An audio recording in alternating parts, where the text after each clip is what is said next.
Hello! Ce programme vous est présenté par grammairanglaise.fr et anglais A1-C2.com. De ou pas. Alors les règles. De déjà se prononce de ou dit, ça dépend si le mot, si de est suivi d'un nom qui commence par une voyelle ou par une consonne. Voilà. Donc de, en général, vous avez ce signe-là, qui est voilà, et le E renversé ou un I éventuellement. Alors donc c'est un article défini.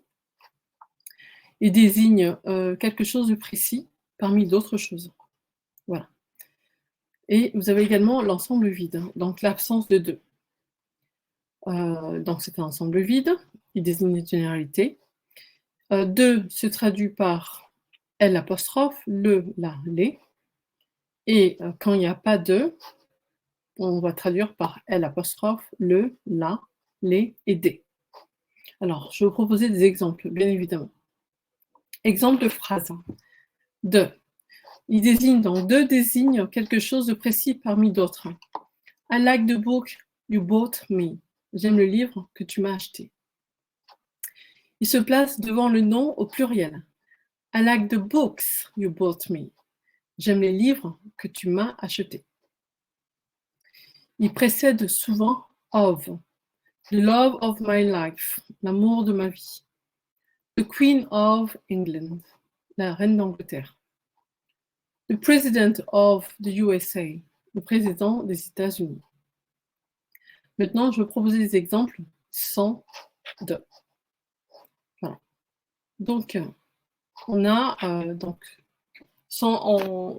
par exemple les titres. Pardon. Les titres associés au nom propre ne sont pas précédés d'un article en anglais. Donc, par exemple, Queen Elizabeth. Donc voilà, c'est le titre d'une personne. President Obama, le président Obama. Les adjectifs associés au nom commun ne sont pas précédés d'un article en anglais. Small books are easy to read. Les petits livres sont faciles à lire. Lorsqu'on n'utilise pas de, en général, cela désigne une généralité au singulier. Exemple, life is great. La vie est super. Cela désigne également une généralité au pluriel. I like books. J'aime les livres. I have bought some books. J'ai acheté des livres. Donc, j'ai rajouté some parce que, en fait, I have bought books. J'ai acheté des livres. Mais on peut dire également I have bought some books. Voilà, j'ai acheté des livres. Les deux sont pleins. Alors maintenant, la suite. Peut-on associer les noms d'aéroports, de ponts, de tunnels, de parcs, de rivières, de lacs, d'océans, de mers, de journaux, de pays, d'îles à de ou pas? Alors, 1. Les aéroports. Les aéroports qui portent des noms propres ne prennent pas de. Par exemple, JFK Airport, Heathrow Airport, Ronald Reagan Washington National Airport. Voilà. Donc là, vous remarquez qu'il y a des noms propres. Voilà. En fait, c'est comme tout à l'heure, je vous disais, quand on dit Queen Elizabeth ou bien King Charles, quand il y a un titre, voilà, le titre est associé il y a un titre qui est associé au nom propre. Donc voilà, c'est le même principe. Là, c'est en fait, là, c'est plutôt le nom propre qui est associé à un nom commun. Mais en fait, lorsqu'on utilise un nom propre en général, il n'y a pas de. Voilà. Donc, on continue. Les ponts. Les ponts ne prennent pas de lorsqu'ils sont associés à des noms propres. Voilà. London Bridge, Westminster Bridge, Blackfriars Railway Bridge. Voilà. Vous voyez les noms propres. Mais, de bis, les ponts qui décrivent quelque chose prennent généralement de. Ils sont généralement associés à un nom commun. Donc, the City Island Bridge, le pont de City Island. The Golden Gate Bridge, le pont à la porte d'or. The Grand Street Bridge, le pont de la Grande Rue. The University Heights Bridge, le pont de University Heights. The High Bridge, le pont qui est haut. Voilà. Donc, nom commun. Vous remarquerez qu'en général, en anglais, je trouve que en général, les noms qui sont donnés sont des noms qui décrivent quelque chose en général. Voilà. Bon, on va pas s'étendre dessus. Bon, évidemment, il y a des exceptions à tout ça. Hein. On va dire Tower Bridge, on ne va pas dire The Tower Bridge. Voilà. Il y en a d'autres, hein. Je ne vais pas tout citer, évidemment. Alors, 3, les tunnels. Hein. The 60th Street Tunnel, le tunnel de la 60e rue. Alors, 4, les parcs. Les parcs ne prennent pas de, car ils sont précédés d'un nom propre. Deux noms propres. Excusez-moi, j'aurais dû mettre deux et non pas d'un nom. C'est une petite erreur, pardon.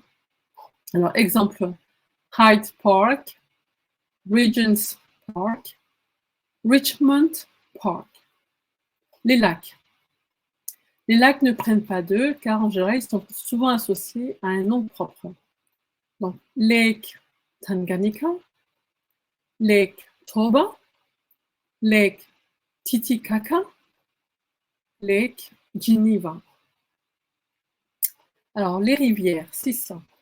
Les rivières prennent généralement de lorsque le mot river est intégré dans le nom ou est sous-entendu.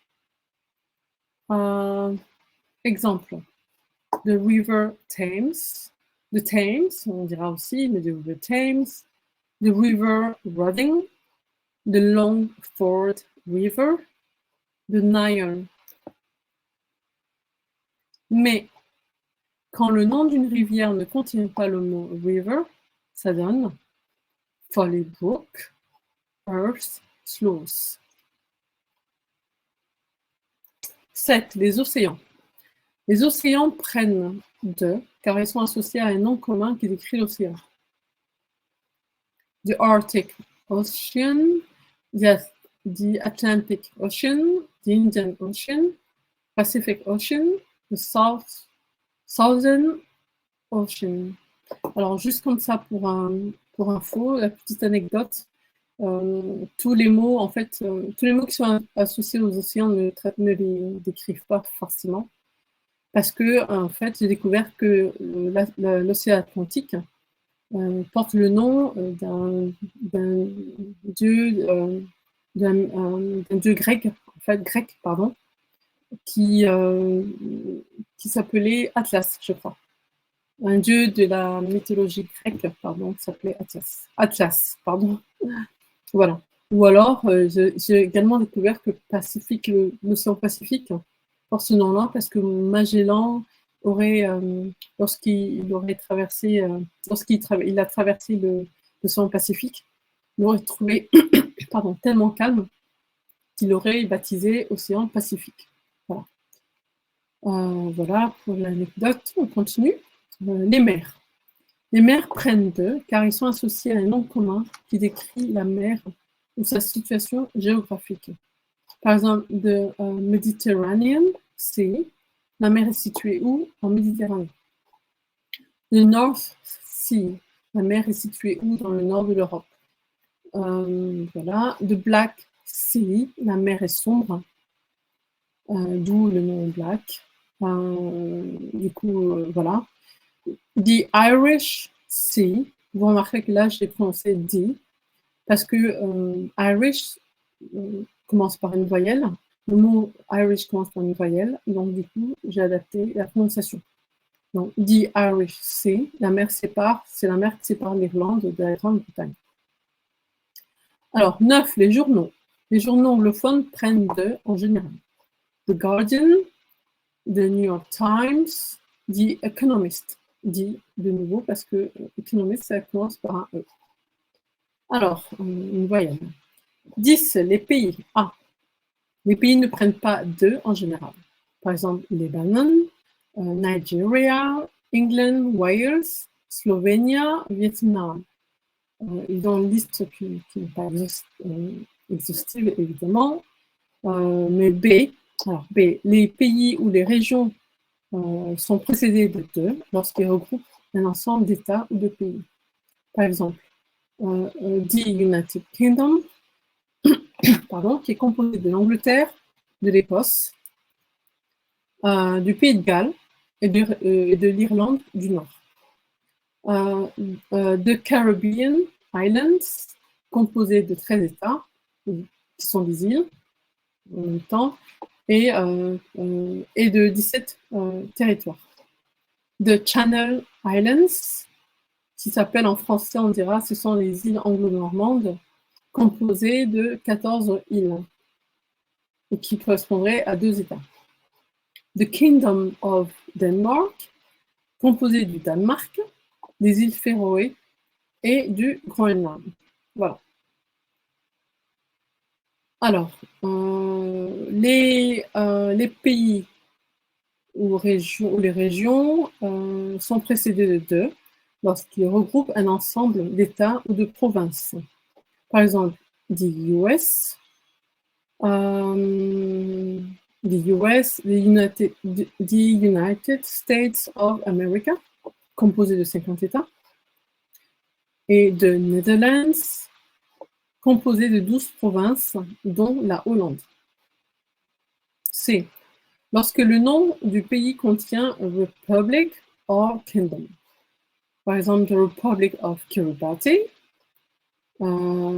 France. En fait, la France, c'est une république. Donc, c'est la République française. Donc, le nom officiel, normalement, c'est the French Republic. Voilà. China, dont le nom officiel est the People's Republic of China. Le Congo, dont le nom officiel est the Republic of the Congo. Et Jordan, dont le nom officiel c'est the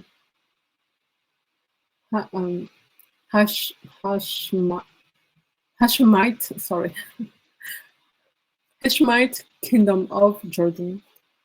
I'm sorry. Et enfin, lorsque les pays sont composés d'un ensemble d'îles, on va utiliser 2.